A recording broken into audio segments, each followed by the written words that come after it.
In an upcoming episode, as part of a series covering autism and the basal ganglia, there is an Autism and Parkinson's episode. For now, just think of the basal ganglia as our go, no-go area. We'll cover that more in detail during these episodes. Sometimes I feel like this data that we're parsing out here are looking at us right in the face, and we do nothing. We miss it so badly.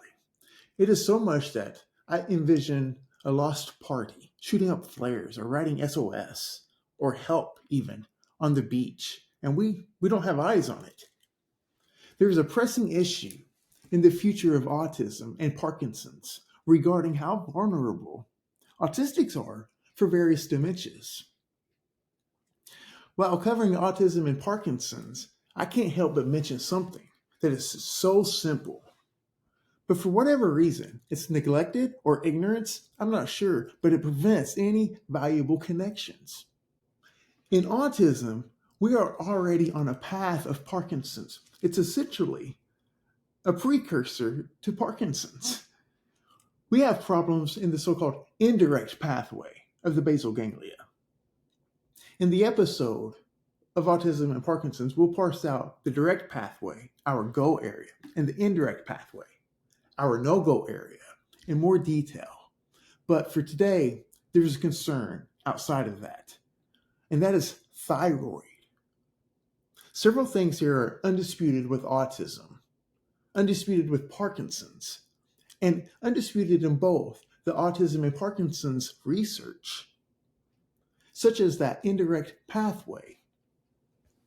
Now, if you followed along, and this is no shot against them, several guests have come on and mentioned how hypothyroid is a biomarker and a risk for autism. Risk the offspring. Okay, so data are impressive on this. Those guests were not wrong. And in Parkinson's, thyroid is a biomarker of Parkinson's. Undisputed. This is well researched. If we parse out thyroid being synthesized from tyrosine and talk about the hypothalamus, the body's control center of hormones, the start signal for the hormones, essentially. It's a hormone controller. It signals to the pituitary for thyroid functioning. And then we can talk about T3 and T4. The iodine are involved here for the 3 and the 4. If you look at supplementing iodine during pregnancy, it's also used to mitigate the risk of autism. This stuff is pretty basic. If we begin to travel into our biology and parse out the synthesis of tyrosine's involvement in both dopamine, which is well researched. This molecule is well researched in Parkinson's. That's probably the front runner. And tyrosine's involvement in melanin. Okay. Recently, there's been more involvement with neuromelanin in Parkinson's, and this is the right track. The reason why the substantia nigra in the basal ganglia, the reason why this is black is because of the neuromelanin. It's not really disputed either. This is all accepted in the research.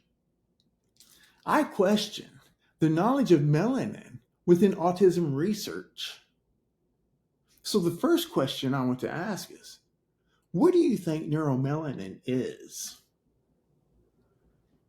Thyroid's involvement in autism and Parkinson's is the flare being shot up right in the face of us.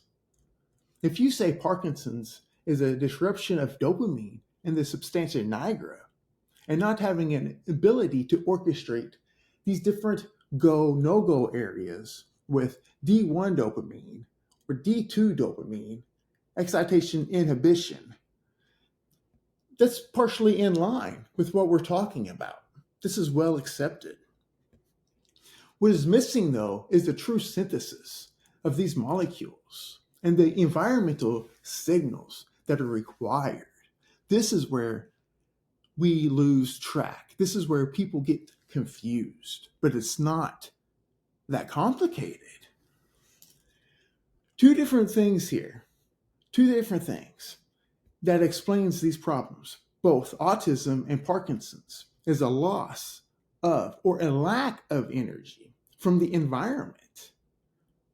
Now, we have to understand tyrosine, the aromatic amino acid, being a UV light detector, absorption and emissions of 200 nanometer to 400 nanometer light. That's UV. UV ranges. That's not complicated.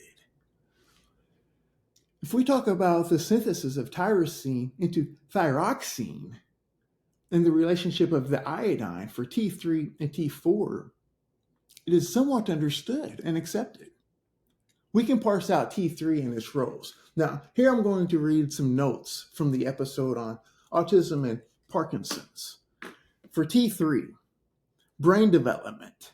So during fetal development and early childhood, T3's role here is huge in cell differentiation and migration. Two very well understood and accepted facts about autism, well-researched items. Another thing is maturation of neurons. Autism, at its core, is a collection of underdeveloped cells. Neuronal activity. T3 regulates gene expression in neurons, and this affects neurotransmitter synthesis, receptor expression, and synaptic plasticity, all well understood in autism research. Neuroprotection effect. Okay, neuromelanin here is huge with the neuroprotection as well. But this has roles with reducing oxidative stress. So here we're probably talking a lot of mitochondria, which we'll talk about a lot in the episode. And the metabolic rate of neurons and influencing energy availability. So this has implications in neuronal firing and maintaining neuronal health. In the episode, we'll talk about the clock timing, which is one of the factors. The other factor is the energy. So two different things here, the timing and the energy. This is what we need to really parse out. So what regulates these? It's not complicated. It's really not that complicated. Synaptic transmission is huge with the gene expression. So T3 can alter the efficiency of the synaptic transmission. And here we're talking about, especially with the roles of the basal ganglia, with learning and memory. This is huge for learning and memory. But this is also huge as T3 helps regulate this, helps conduct this. Now, what is missing in all of this that is so simple is a signal from the environment, and that is light. The second question I want to ask you, and I will leave it at that, is what do you think light is?